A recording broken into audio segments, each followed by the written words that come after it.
agora eu vou falar um pouquinho sobre ionização de ácidos, dissociação de bases. Aqui nós temos uma tabela de ácidos e bases mais comuns. Então, por exemplo, olha, ácidos fortes mais comuns, nós temos aqui ácido fluorídrico, bromídrico, iodídrico, ácido nítrico, perclórico. Além de ser forte, ele é explosivo. Ácido sulfúrico, então aqui nós temos os ácidos fortes. Ácidos fracos, mais comuns aqui, fluorídrico, fosfórico, esse ácido carbônico, até onde eu sei, e eu apostaria dinheiro nisso, você não tem ácido carbônico isolado. A rigor seria CO2, gás carbônico dissolvido em água.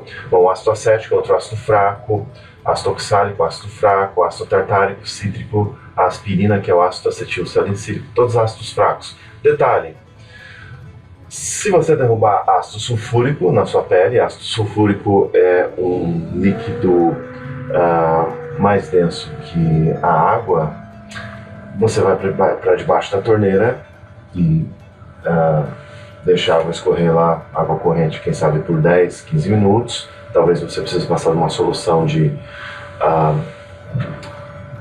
bicarbonato de sódio, mas você vai se salvar.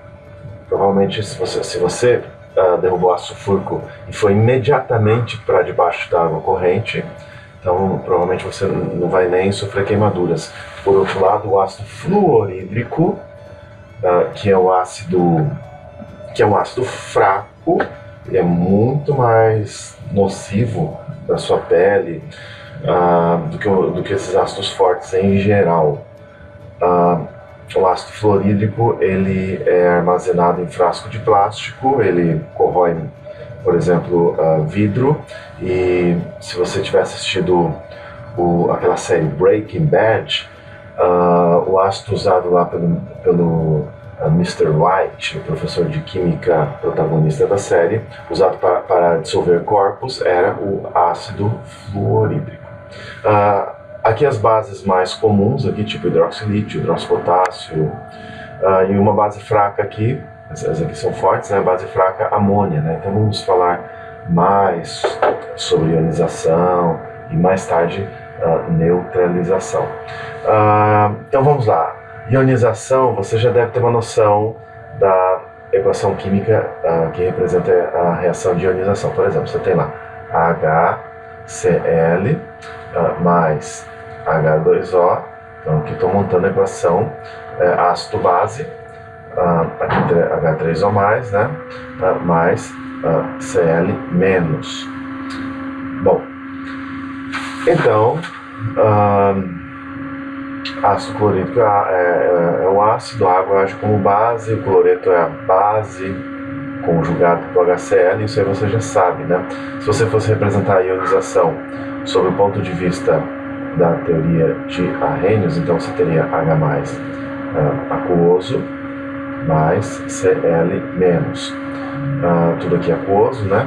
Esse H+ aquoso dá a impressão que você tem um próton lá no meio da água. Nesse aspecto, o modelo de Bronsted explica um pouquinho melhor. Então esse H3O+, seria oxigênio ligado a 3 hidrogênios, e aqui uma carga positiva. A rigor, você precisa mais moléculas de água para estabilizar o próton na solução. Então, uma das estruturas possíveis seria assim, H9O4+, ou seja, 4 moléculas de água, pelo menos, necessárias para estabilizar o próton na solução. Então, você já sabe montar equações de ionização de ácido. Se você tiver, por exemplo, H2SO4. Então, montando lá a ionização, a equação de ionização, então é um líquido, aqui a água é líquida. Eu vou colocar aqui flecha dupla. A rigor, a primeira ionização é forte. Então, uma flecha em único sentido seria o suficiente. Eu até vou corrigir isso aqui com o famoso Ctrl Z. Então, cadê? Joia, né? Então, a primeira ionização sempre é mais forte que segunda ionização, então aqui H3O+, aquoso, mais o HSO4- aquoso. A segunda ionização, o segundo hidrogênio não sai tão facilmente quanto o primeiro, então aqui mais H2O, sempre a primeira ionização é mais importante. Então eu coloquei flecha dupla aqui para indicar que a segunda ionização não deve ser completa. Então você vai ter aqui H3O mais aquoso mais o SO4 menos aquoso. A dissociação de uma base, digamos assim, tradicional, inorgânica, que vocês já conhecem, seria isso aqui, NaOH, por exemplo, sólido em água, H2O. Essa base seria uma base, digamos assim, de arrênios, aquoso mais OH menos aquoso. Uma base não explicada, digamos assim, pela teoria de arrênios, mas explicada pela teoria de Bronsted-Lowry, amônia. Você tem lá NH3, que nós já vimos isso aqui, né? Aquoso mais H2O. Então, disso, você vai ter NH4 mais aquoso mais OH menos. Então, você vê, a água aqui agiu como ácido. Outra base também não explicada pela teoria de arrênios seria o íon óxido. Então vamos pensar o seguinte, você tem o óxido, por exemplo, óxido de potássio. A mesma explicação serviria para o óxido de sódio, óxido de lítio. Então esse O aqui é o íon óxido, O2-. Lembra lá para formular compostos iônicos? Então esse 2 vem para cá, esse 1 vem para cá. Então esse O2- é o íon óxido. Bom, digamos que você tenha água e você dissolva um desses óxidos de metais alcalinos em água.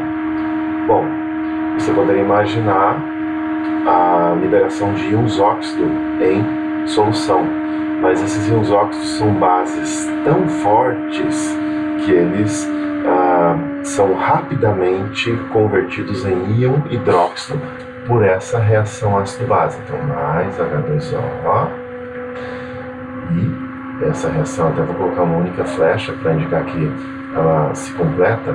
Então, o que vai gerar aqui? O que poderia gerar aqui? Vamos pensar. O produto formado aqui é OH-. A rigor, isso aqui seria mais bem explicado pela teoria de Lewis. Mas você já fica sabendo, olha, óxidos da família 1A, quando você dissolve em água, os íons óxidos são rapidamente convertidos em hidroxila. Então isso aqui não é explicado pela teoria de arrênios. Vamos tentar explicar pela teoria de Bronsted. Então isso aqui vai agir como base, recebe um próton, se transforma nisso aqui. Isso aqui age como ácido.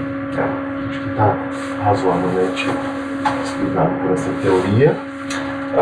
Enfim, solução básica ou alcalina, você vai ter íons OH. Pode ser, por exemplo, da dissociação de uma base, digamos assim, inorgânica tradicional de arrênios, como hidróxido de sódio, ou pela ionização, por exemplo, uma base como amônia, ou quem sabe a dissolução de um óxido de metal alcalino em água. Então aqui nós temos base, solução básica, você vai ter uma solução rica em OH-. Solução ácida, você vai ter uma solução rica em H3O+. Então vamos pensar na neutralização. Você pode pensar na neutralização em termos da teoria de arrênios. Pela teoria de arrênios, você teria lá H+, oso, mais OH-, aquoso, dando água. Você sabe, esse H mais aquoso, na verdade, é alguma coisa mais complexa do que isso. Pela teoria de Bronsted, você poderia colocar assim, ó, H3O+, mais OH menos, produto disso aqui, 2 moléculas de água. Então agora vamos escrever equações de neutralização de ácidos com base. Então vamos pensar que eu tenho, por exemplo, ácido clorídrico.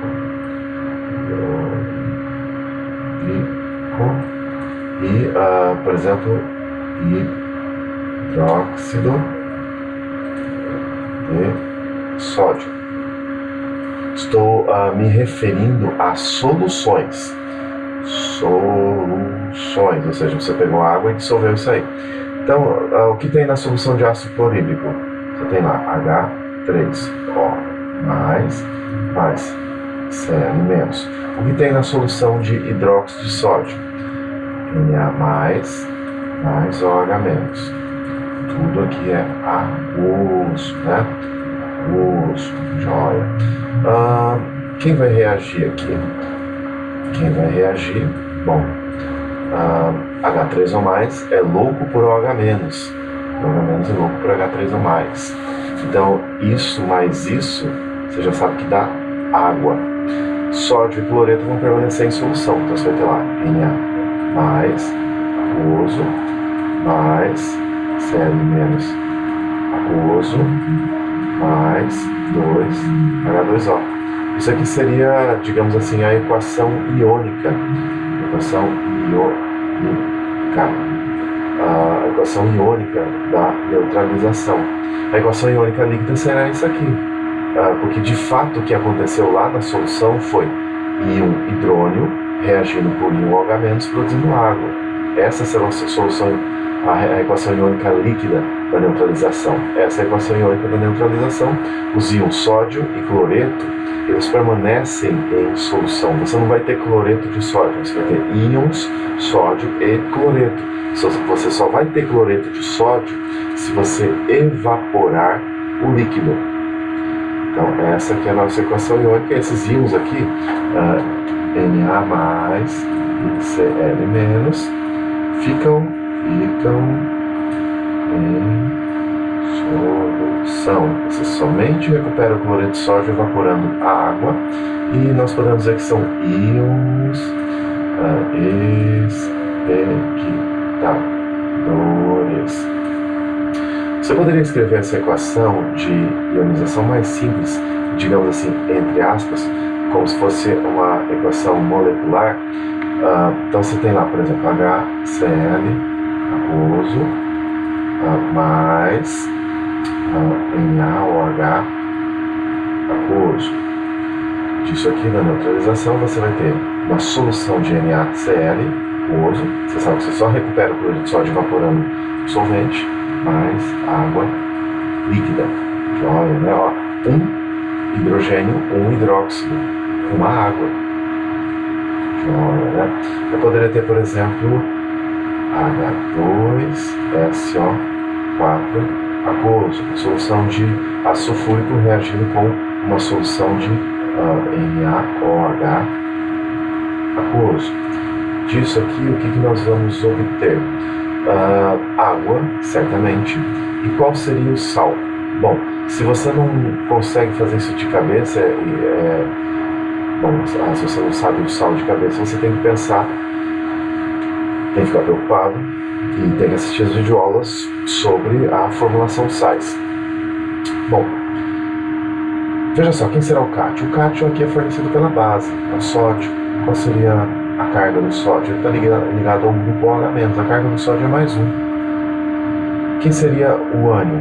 SO4. Qual seria a carga desse ânion sulfato? O sulfato está ligado a 2 hidrogênios, e 2 menos. Então, cruzamento de cargas, um vem para cá, né? Aqui tem 1, e o 2 vem para cá. Então, o seu produto aqui é Na2SO4. Aquoso, estão em solução. Então o sódio e o sulfato na verdade são íons espectadores. Você só consegue recuperar sulfato de sódio se você evaporar o solvente. A equação está balanceada? Não. Olha, 2 sódios aqui. Agora sim, 2 sódios. Repare só, 2 hidrogênios com 2 grupos hidroxila, 2 moléculas de água. Então agora a equação está balanceada. Eu poderia ter, por exemplo, a neutralização do ácido sulfúrico H2SO4 com uma outra base do tipo hidróxido de cálcio, CaOH2 aquoso, apesar disso aqui não ser muito solúvel. Disso aqui o que você vai ter? Você vai ter certamente água. E qual seria o sal? Se você não consegue fazer de cabeça, pense quem é o cátion. O cátion é o cálcio. Qual seria a carga do cátion? Olha só esse 2 aqui. Faz uma engenharia reversa. É a carga do cátion. 2 mais. Quem é o ânion? É o SO4. Qual a carga do sulfato? Você já sabe, ó, tem 2 hidrogênios. 2 menos. Você precisa de um cálcio com 2 cargas positivas para cada sulfato com 2 cargas negativas. Então você tem lá CaSO4. Na verdade, isso aqui já é um sólido, isso aqui é um produto insolúvel. Quantas águas? 2 hidrogênios, 2 íons hidróxidos, 2 moléculas de água. Uma outra neutralização interessante aqui, você pode imaginar o hidróxido de cálcio neutralizando o ácido fosfórico. Bom, da neutralização, um dos produtos é a água, sempre, H2O. Qual é o sal? Bom, o cátion é fornecido pela base. Qual é a carga do cátion? Pense, se você não lembra de cabeça. Tem esse 2 aqui, faz uma engenharia reversa, 2 mais. Que é um ânion, fornecido pelo ácido, então, PO4. Qual a carga? Está ligado a 3 hidrogênios. Se você não lembra, a carga do fosfato é 3 menos. Então, a fórmula do sal fica Ca3, entre parênteses, PO4, 2. Balanceamento, tenho 3 cálcios aqui, eu tenho que ter 3 cálcios, 2 fosfatos, 2 fosfatos. Quantas águas saem? Veja só, 2 vezes 3, 6 hidrogênios, 3 vezes 2, 6 hidroxilas, 6 moléculas de água. Então hoje vocês aprenderam a fazer ou montar a equação de neutralização. Na próxima aula continuaremos com mais reações em meio aquoso. Até lá.